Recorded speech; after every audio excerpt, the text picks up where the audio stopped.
கிராமத்துல 12,000 கொடு, வீட்டு பக்கத்துல பைப் போடனா 15,000 கொடு பணம் வாங்குறாங்க. பணத்தை கொடுக்காதீங்க, தயவு செஞ்சு பணம் முதல்ல கொடுக்காதீங்க.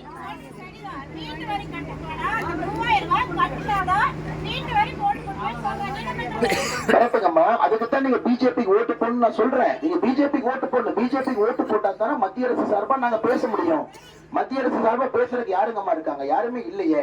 இப்ப 100 நாள் வேலை வாய்ப்பு திட்டம் பாருங்க, ஒரு கிராமத்துல சொல்றாங்க, அண்ணே மோடி ஐயா 100 நாள் வேலை வாய்ப்பு திட்டம் கொடுக்குறாங்க, சம்பளமும் கொடுக்குறாங்க, ஆனா இவனுங்க பஞ்ச வேலையே கொடுக்க மாட்டாங்கன்னு. இன்னைக்கு பாரதிய ஜனதா கட்சி சார்பாக யாராச்சும் இருந்தா தானே நாங்க போய் கேட்க முடியும். திமுக காரங்க இருக்கிறாங்க, மத்திய அரசு திட்டம் செயல்படுத்த மாட்டாங்க.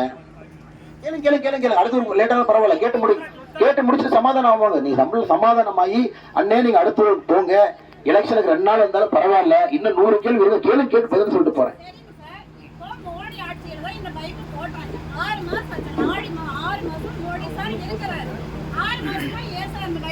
மோடி அரசு எந்த திட்டத்தையும் நாங்கள் நேரடியாக செயல்படுத்த முடியாது. அனைத்து திட்டங்களையும் மாநில அரசு மூலமாகத்தான் செயல்படுத்த முடியும்.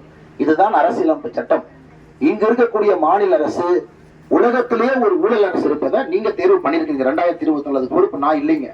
நான் என்னால் முடிந்த அளவுக்கு 3 மாசமா சண்டை போடுறேன்.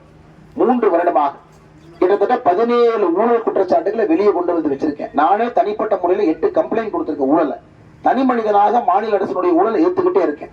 ஆனா மோடி ஐயா தமிழ்நாட்டில் எந்த திட்டத்தையும் நேரடியாக செயல்படுத்த முடியாது. அரசியலமைப்பு சட்டத்தின்படி மாநில அரசு மூலமாகத்தான் குடித நீர் கொடுக்க முடியும், மாநில அரசு மூலமாகத்தான் வீடு கட்டி கொடுக்க முடியும். கொடுக்கக்கூடிய பணம் எங்களுதான் இருக்கலாம், ஆனா அந்த திட்டங்கள் எல்லாம் மாநில அரசு மூலமா வருது. அதான் பிரச்சனை. நீங்க வேண்டாம்னா அரசியலமைப்பு சட்டத்தை மாத்தி மோடி ஐயாவே நேரடியா எங்களுக்கு எல்லாம் கொடுத்துட்டு சொன்னாலும் சந்தோஷம் தான். ஆனா அதுக்கு அரசியலமைப்பு சட்டத்தை மாற்ற வேண்டும். சமாதானம் ஆயிட்டீங்களாமா? அடுத்த கேள்வி.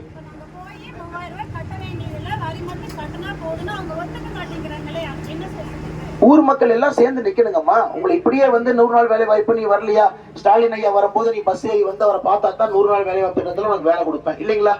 ஸ்டாலின் ஐயா வந்தா பஸ் ஏறணும், இப்படியே மக்களை மிரட்டி வச்சிருந்தாங்கன்னா எப்படி நீங்க வெளியே வருவீங்க? 70 ஆண்டு காலமா இருக்கு. இன்னும் 70 வருஷம் இதே மாதிரி இருக்கலாம்னு பாக்குறீங்களா? இன்னும் 70 வருஷம் இப்படியே இருக்கலாமா? அதை விடுங்க. நான் அடுத்த கேள்வி அம்மாட்ட சொல்றது, ஒரு முறை நீங்க மாற்றத்துக்கு நிக்கணும் இல்லங்கம்மா, ஒரு முறை நீங்க ஓட்டி மாத்தி போடணும்ல. எத்தனை பேர் ஓட்டுக்கு பணம் கொடுத்தா வேண்டான்னு எத்தனை பேர் ஊர்ல சொல்றாங்க? நான் கேட்கற கேள்விக்கு நீங்க பதில் சொல்லுங்கம்மா. எத்தனை பேர் ஊருக்குள்ளேயே வராதுன்னு எத்தனை பேர் சொல்றோம்? சொன்னோம்னா வர்றானுங்க, அடிக்க வர்றானுங்க, மிரட்டுறானுங்க, எல்லாம் நடக்குது. அதனால நீங்களும் ஊர் மக்களும் முடிவு பண்ணணும். எத்தனை நாளைக்கு இந்த சர்வதிகாரத்தனமான போக்கு எத்தனை நாளைக்கு நீங்க அனுமதிக்க போறீங்க? ஒரு நாள் நீங்க சொல்லணும்ல, முடியாதுன்னு ஒரு நாள் சொல்லித்தாங்க ஆகணும்.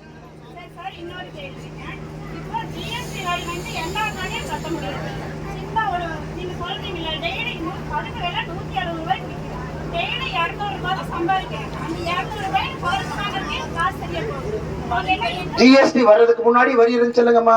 வரி இந்திய மக்கள் எல்லாரும் வரி கட்டுறாங்க. முதல்ல 6 வரி கட்டினதை ஒரே வரி ஜிஎஸ்டியா மாத்திருக்காங்க மத்திய அரசு. முதல்ல வரி கட்டினீங்க, இப்போ வரி கட்டினீங்க. ஜிஎஸ்டிக்கு முன்னாடி வரி யாரு கட்டாம இருக்கிறீங்க? நம்ம வரி கட்டினா தானே நாட்டை நடத்த முடியும். பார்டர்ல ஆர்மி இருக்கிறாங்க, சம்பளம் யாரு கொடுப்பாங்க? ராணுவ வீரர்களுக்கு சம்பளம் யாரு கொடுப்பாங்க? எத்தனை பேருக்கு சம்பளம் கொடுக்கணும்? அரசு அதிகாரிகள் சம்பளம் எங்க கொடுப்பாங்க? நம்ம கட்ட வரியை தானே கட்ட முடியும், வரியை தானே கட்ட முடியும். காவல்துறைக்கு சம்பளம் யாரு கொடுப்பாங்க? காவல்துறைக்கு சம்பளம் யாரு கொடுப்பாங்க? ரேஷன் கடைக்கு பாருங்க, ஒரு அரிசி 32 ரூபாய்க்கு அரிசி மத்திய அரசு கொடுக்குறாங்க, 2 ரூபாய் மாநில அரசு கொடுக்குறாங்க.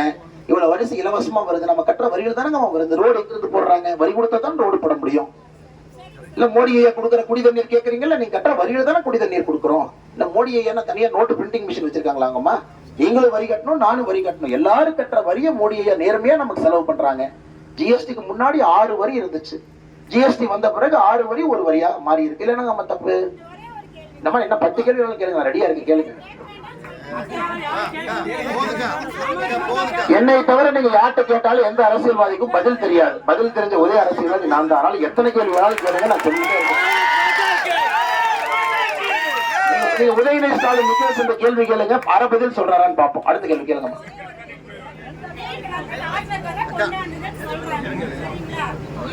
எங்களுடைய உயிரே போனாலும் நீட்டை எடுக்க மாட்டோம். உயிரே போனாலும் நீட் எடுக்க மாட்டோம்.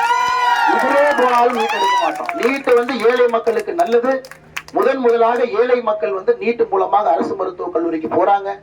திமுக 1967 இருந்து தமிழ்நாட்டு கொண்டு வந்தது 5 மருத்துவக் கல்லூரி, அரசு மருத்துவக் கல்லூரி, 17 தனியார் மருத்துவக் கல்லூரி. நாங்கள் 15 அரசு மருத்துவக் கல்லூரியை கொண்டு வந்திருக்கோம். எங்களுடைய நோக்கம் ஏழை மக்கள் காம்படேட்டிவ் எக்ஸாம் மூலமாக சமூக நீதியோடு அரசு மருத்துவக் கல்லூரிக்கு போகணும்.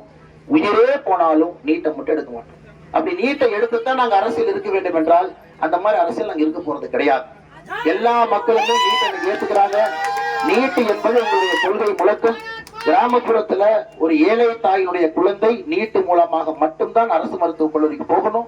இல்லாட்டி எங்க போவீங்க? டிஆர் பாலுனுடைய தனியார் மருத்துவக் கல்லூரி, பாலாஜி மெடிக்கல் காலேஜ், ஸ்டாலின் ஐயாவுடைய பினாமி, இது 1 கோடி பணம் கொடுத்து எத்தனை பேர்த்தனால படிக்க முடியலங்க? பணம் இருக்கிறவங்க கொடுப்பாங்க சொத்தை வித்து. ஏழை தாயுடைய மகன் நீட்டு மூலமாக மட்டும்தான் அரசு மருத்துவக் கல்லூரிக்கு போக முடியும். ஆனால் நீட்டை எந்த காரணத்திற்கும் அதை எடுக்க மாட்டோம். எந்த குழந்தைகள் இறப்பதற்கு தூண்டுறாங்க. குழந்தை இறப்பதற்கு எஃப்ஐஆர் போட்டு ஸ்டாலின் ஐயா பிடிச்சு உள்ள வச்சா எந்த குழந்தையும் சூசைட் பண்ணிக்காது. நான் காவல்துறையில தமிழ்நாட்டில் இருந்ததுன்னா எஃப்ஐஆர் போட்டு முதல் குற்றவாளி ஸ்டாலின் அரசு பண்ணி உள்ள தள்ளியிருப்பேன். அது செய்யாதனால ஒரு குழந்தையும் தூண்டி தூண்டி தூண்டி தற்கொலைக்கு தூண்டுறாங்க. அதனால தவறு யாரு மேல யோசிங்க? தவறு ஸ்டாலின் மேல. எங்க மேல என்ன தவறுங்க? நீங்க தரவுகள் எடுத்து பாருங்க. 2016க்கு பிறகு நீட்டு வந்த பிறகு எத்தனை குழந்தைகள் அரசு மருத்துவக் கல்லூரிக்கு போயிருக்கிறாங்க? பாம்பு பிடிக்கிறவங்க குழந்தை போயிருக்கிறாங்க. மங்கையரசின் மதுரை பக்கத்துல தினமும் பூ விக்கிறவங்க குழந்தை போயிருக்கிறாங்க. எத்தனை உதாரணம் கொடுக்க முடியும் உங்களுக்கு? அடுத்த கேள்விங்கம்மா. சந்தோஷங்களா? இல்ல நீங்க கேளுங்க, இன்னும் டைம் இருக்கு எனக்கு. நீங்க அப்படி சொல்றீங்க?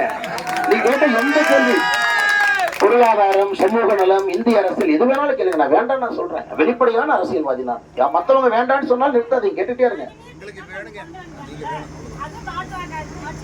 எந்த திட்டங்க?